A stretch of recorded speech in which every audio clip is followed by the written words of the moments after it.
So this is Cala Rivalry, and today we're going to be talking about what I think is the craziest love story I've ever read in manga. It's actually a manhwa, which is essentially, it's different because it's like from Korea, and it's usually in color, and the chapters are usually like written like longer. There's more changes to it, but those are the main ones. And this is going to be the love story from Lookism. If you guys have never read about Lookism, it's essentially, it's a South Korean manhwa about this guy who, it starts off, it's about looks in society. It's why it's called Lookism, and how when you're ugly, you will be seen differently in society over someone who looks better. Because the premise is essentially there's two characters, or there's one character with two bodies, and he has an ugly body and an attractive body. And how he's treated in his ugly body versus his attractive body is one of the main points of the series. But what's crazy is that this love story is about a side character, which is wild. Right? This is so much character development for a side character. This story is about Xiaolung and ViVi. If you guys have read Lookism and you saw the thumbnail, you probably know what I'm gonna say here. It's crazy. These people are not good people, but I still love their story. You guys can say whatever you want. So I'm gonna define some of the main characters here, because this story can get kind of confusing. Because it's not told linearly. It's told, if the information is presented to you, you kind of have the inkling of it, but the information is presented to you slowly, and then the flashbacks are what tell you the information, but the flashbacks are not giving the full context, and we're introduced to more context as time goes on. So we're introduced to the scenario, and then we're given the background, and then we're given more background on it, what we didn't get before. I think it makes it very interesting, honestly, because you're kind of putting the pieces together, and this is over, like, I think around 100 chapters we figure out the full story, because the characters leave, they come back, it goes to this, it goes to that. I really like Lookism, I really like that style of it. There's a lot of issues with this model, but I love this. Sorry, okay, that's a very long intro, so let me go ahead and get into it. So to define the main characters, because these can get confusing, we have Jake is the rival gang, Samuel is an associate of Xiaolung, who also works in the same group with him. Xiaolung is the main character of the love story I'm telling you currently. And ViVi is the main love interest, his heaven and sky, his everything. Very important to him, right? And Daniel is the main character of Lookism. Not the love story, but he's just very important in the story. And the CEO is her dad, because ViVi is like, ViVi's father is like the leader of China, right? Very rich, very, very powerful. Okay, now to get into the story. So the story starts off with two characters named ViVi and Xiaolung. But before these two characters even meet, we have Xiaolung. Xiaolung is a poor boy in China who is what's called an unregistered child. And when you're an unregistered child, you're essentially just an orphan, right? You have no ties to any nationality. You have no family. You have no parents. You are essentially just someone without any home or any ties to anything. So what the CEO does is he gets these kids, and he has them all fight each other to the death. And the one who wins will become a bodyguard for him and his daughter. And so Xiaolong is the boy who ends up winning this crazy fight. And he is the one who will become the bodyguard of ViVi. So he's introduced to ViVi, and when he's introduced to ViVi, we find out that she's the one who also gave him his name when he was young, right? Before this, he didn't really have a name. So now he's granted the name, and she grants him the name Xiaolung, of course, right? And so as time goes on, he trains to become stronger, right? He becomes more powerful, and as he gets older, him and ViVi get pretty close, and she's asking him like goofy questions like, oh, who do you like? And he responds like, oh, I'm a bodyguard, I'm not allowed such feelings, I can't feel such things, blah, blah, blah. And so he just denies it.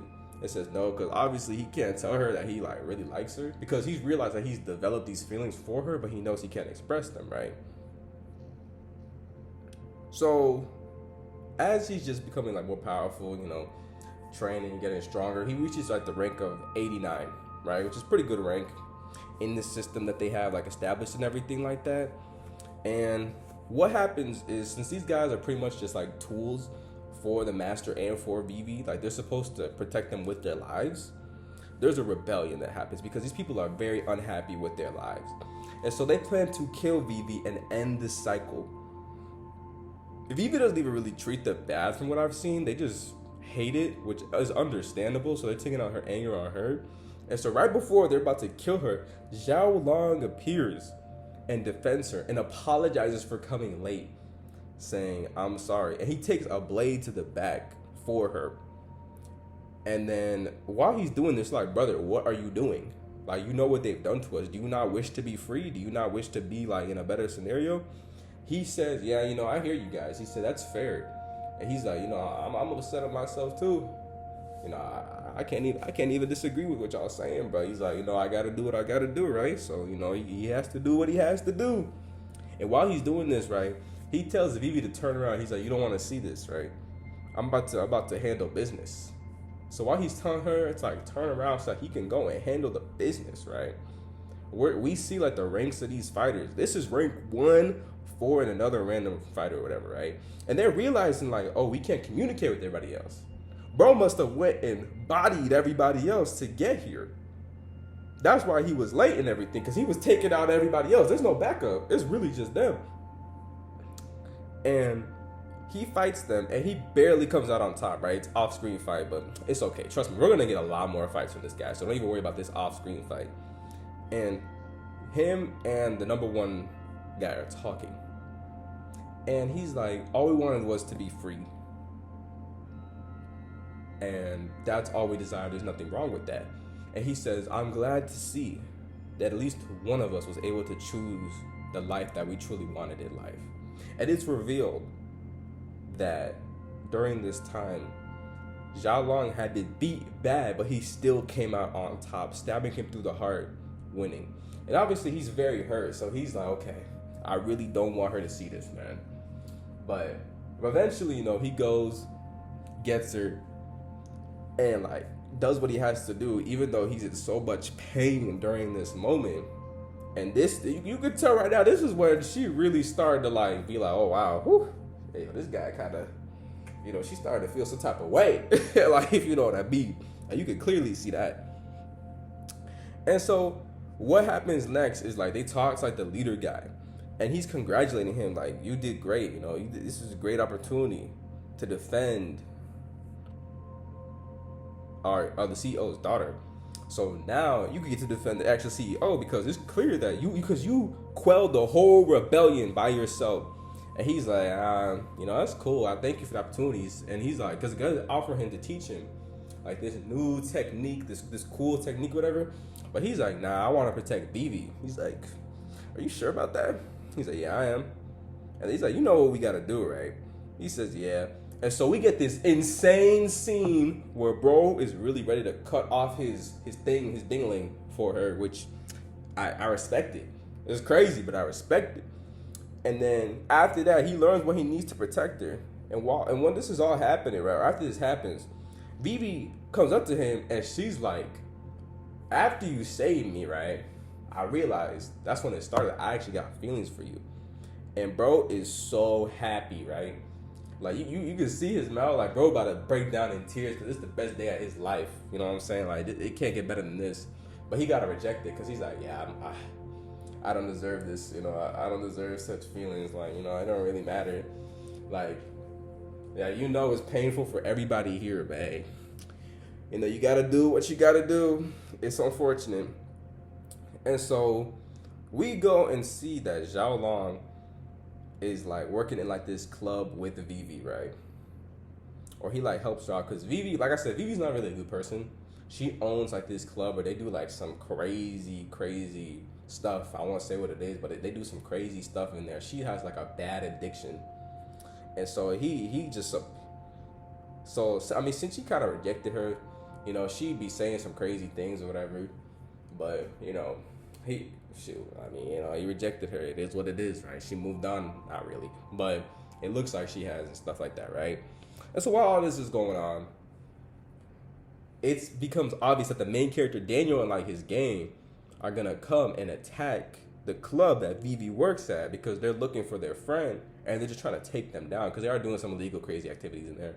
Like, I ain't gonna lie, ViVi does some stuff that's pretty bad. I will not lie to you. It's pretty wild, the stuff that she does. Like, it's very much illegal. I won't get too much into it, but it's not good at all. Okay, so anywho, we fast forward, all this stuff is happening, like Daniel and his friends are breaking into the place, and then that's when this character named Jake is introduced. Jake is here looking for his friend, basically like his father figure, like mentor, who was kidnapped here. And since he was kidnapped by selling himself, it's just a whole other plotline. It's a crazy plotline, very good. Lookism is amazing. I would recommend reading it. It does get a little crazy toward the end, but it's still amazing. So anywho, Jake is like coming through this place, and like Jake, Jerry, and like his first, what is it? This guy named Lion Man is also there too, and they're all about to go fight with Xiaolung, right? And when this fight versus Xiaolung starts, Xiaolung is telling ViVi, because ViVi is like locked behind the door behind him. He's like, y'all are not getting to my glorious heaven and sky. Y'all not getting to her, okay? Like, bro really leaves his weapon there because he said, look, I don't need this weapon. All right, y'all are gonna get bodied without the weapon. It doesn't matter. And like this weapon is like him at full form. Without that weapon, he's not really at his full form, right? So he's fighting with a nerf, to be honest. So while this is all happening, when they're about to fight, right, bro immediately goes and takes out Lion Man. Like, this is one of the funniest things I have seen. He just takes him, immediately he's done. Immediately he takes him out. And so Jake's about to hop in the fight. But then Jerry's like, nah, let me handle this, bro. I got this. And so Jerry goes to fight him, and they start fighting, and then immediately Jerry's like, oh, man, I don't think yo, this is crazy. And he compares him to Gun. Gun is basically like the Sakuna of this universe, okay? Where like, because there was an arc where everybody fought Gun. I'm not even playing. Almost everybody fought Gun. It was really like Sakuna. And they still did not beat that man. Gun is on a whole nother level, okay? Gun is probably above Sakuna, I'm not gonna lie. In terms of like his power in this verse, I don't think anything's comparable to Gun. That man is just something else. He is truly the enlightened one in this series. And when people are saying he's on the same power level as Gun, this is really where it comes from, these scenes, just to explain this. But anywho, you have to understand that comparing him to Gun is crazy. They're saying Xiaolung is essentially extremely powerful. So as like him and Jerry are fighting, yeah, Jerry gets the snot beaten out of him basically. He gets cooked, thrown to the ground. And so that's when Jake decides to step in, right? And Jake starts to fight him without the weapon. They're going at it here. Let me show you guys some scenes of this happening. Let me just have this on the screen of their fight. And Jake is losing, basically. Jake is getting cooked. And so while Jake is getting cooked, Xiaolung is winning the fight for now until until Jake decides to lock in. And when Jake locks in, the whole fight changes. He pulls some crazy move where he's like pretending to go for the door and open the door. And you gotta understand, you see the primal rage pop out of Xiaolung. Like, bro is not messing around. And so he gets him with this little crazy move where he pretends to hit him with his own blade, but then he really doesn't. And then he sees him move a little crazy where he like gets his knee and does some wild stuff. It's like, bro, what is going on right now, right? And since Jake is supposed to be an MMA fighter, we see him use grappling. We see him using like strikes. It's actually really cool how they do like the fight choreography in this manga. Because Lookism also has an anime. I would go say watch the anime. The anime was really cool. Duke is an amazing character, one of my favorite characters in the series. But anyway, let me get back to it. So yeah, Jake and Kim are fighting. Oh, my bad. Jake and Xiaolung are fighting, and he's using his MMA. And eventually gets to a point where like Xiaolung's body gets like broken. It gets like destroyed in this fight, right? And so Xiaolung, what makes him so powerful, they mentioned, is that he has like this forbidden move. So when his body is cooked, he can still fight by using his broken arm like a whip on some nonsense like that. But Jake breaks his arm even more. He breaks both of his arms, and then he gets into a position where he about to break his legs, and when he's about to break his legs on the ground, he has him, and he's like, you do realize you're not going to be able to walk again. And he's like, bro, do you know who I am? You think I care about these legs? Like, you like, don't even disrespect me like this. And he's like, my apologies, right? He's like, I wasn't familiar with your game. And then he goes and annihilates his leg, too. And so after he cooks him, he goes and starts heading towards the door. And then and when he opens the door and then ViVi sees him, she's like, huh? What happened? And then Xiaolung starts carrying himself with his broken body, like by his chin, towards ViVi. And ViVi sees this, she don't say, she just start running towards him. And she holds him. And then when she starts to hold him, I ain't gonna lie, he lost a little bit of aura with this one. I don't know why he did this. Because, to mention this, right, the Samuel character, when all this is happening, when they're first being invaded, he talks to Samuel. And Samuel's like, hey, if you need any help, bark and I'll help you, right? And he's like, I am not barking, bro. Like, really on some woof woof, like bark for me type stuff, right? And he's like, I'm not doing that. I got too much pride for all that. So when ViVi grabs him, bro really starts barking. And it's not just once or twice. Like, he starts barking. I'm like, bro, what are you doing?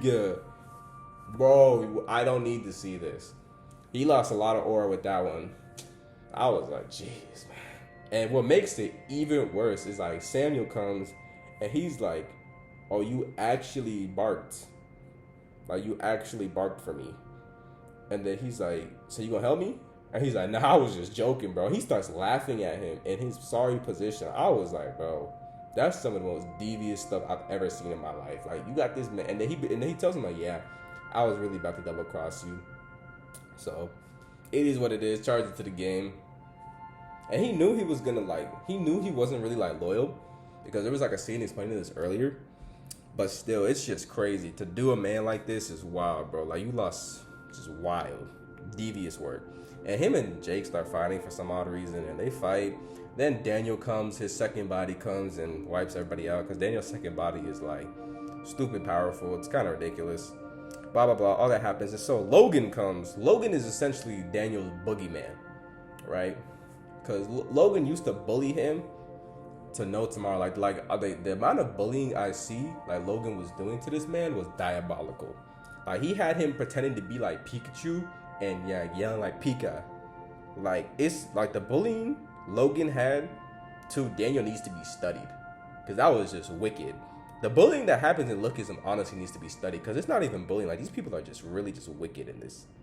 They got some evil people for this, right? And so Logan carries them away because Daniel gets knocked out by Gu Kim, who's, like, honestly on Gun's level. Well, not, let me not get into that power scaling nonsense. But anywho, he's a very powerful guy. And so next time we see Xiaolung and ViVi, they're in a forest, right?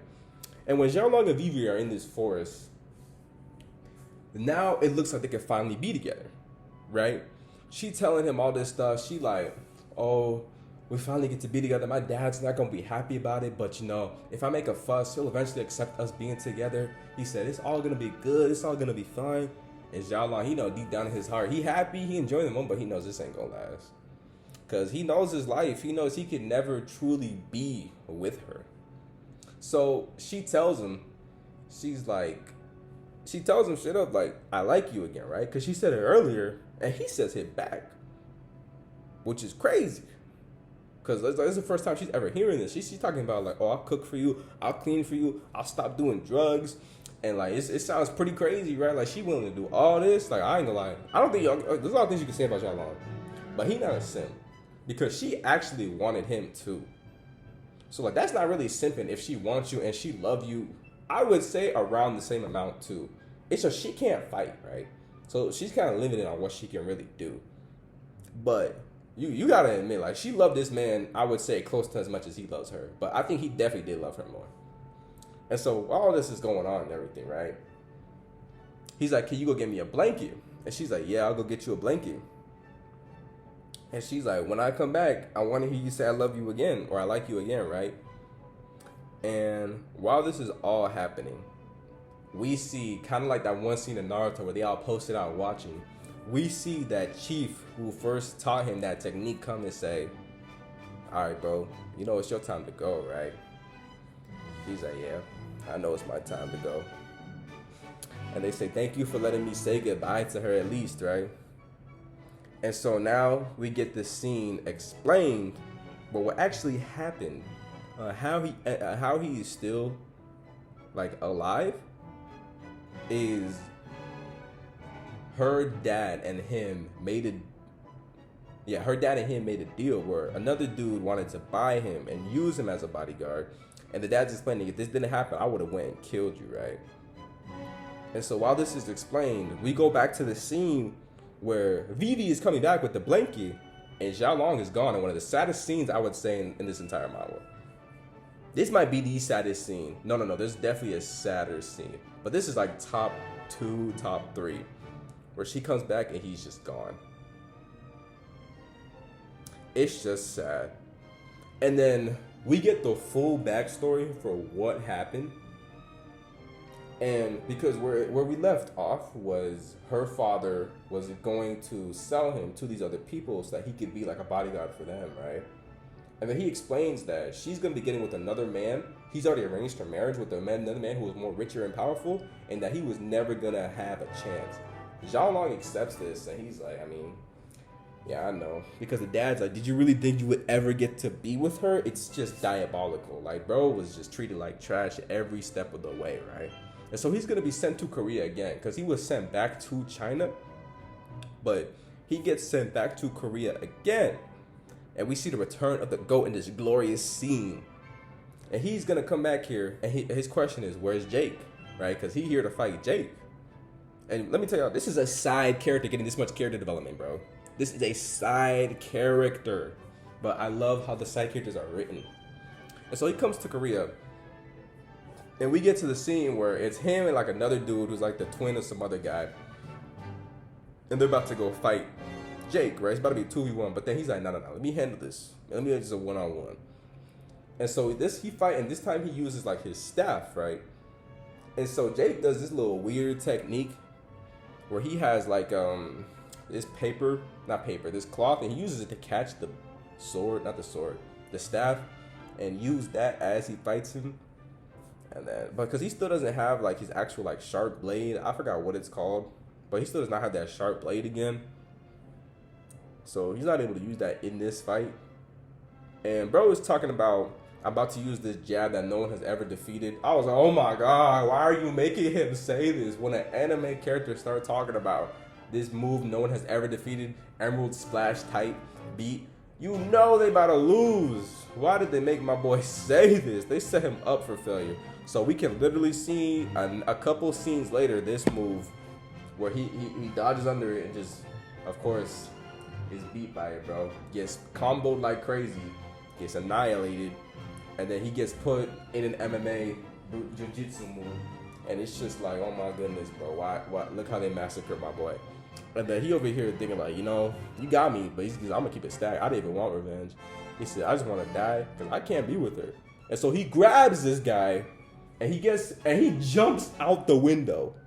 It says, hey man, I can't be with her. He said, I resent you, but I thank you, right? He said, thank you for telling me all this. And then Jake is straight with him. He's like, bro, you saying all this? He's like, you really nobody. You're just a coward, man. You want her? Go get her. Now, y'all can call him a simp, but hey, he went after it, He went after it, bro. And so afterwards, we see him. He's beat Jake. Jake's got cooked. And then but after this, bro, after all this little nonsense happens, because in between don't really matter. He ends up on a plane, and he said, thank you, Jake, for helping me. And so we get to the day that ViVi's about to be married, right? And ViVi's about to get married, and look at this, bro. She is not happy. She is not doing well. And he better put the ring on her finger and not even realize she not happy at all, right? He don't care. He said, I'm about to go crazy. But we have the glorious GOAT appear. He said, all right, you already know what time it is. And let me just say something, bro. You can like a character, they don't have to be the strongest. That was always one of my problems, was that I really thought it had to be like the super strongest character. Like if a character took an L, I used to be like, man, I do not like this character anymore. This is probably my favorite character in the series. I will not lie to you, at least for now.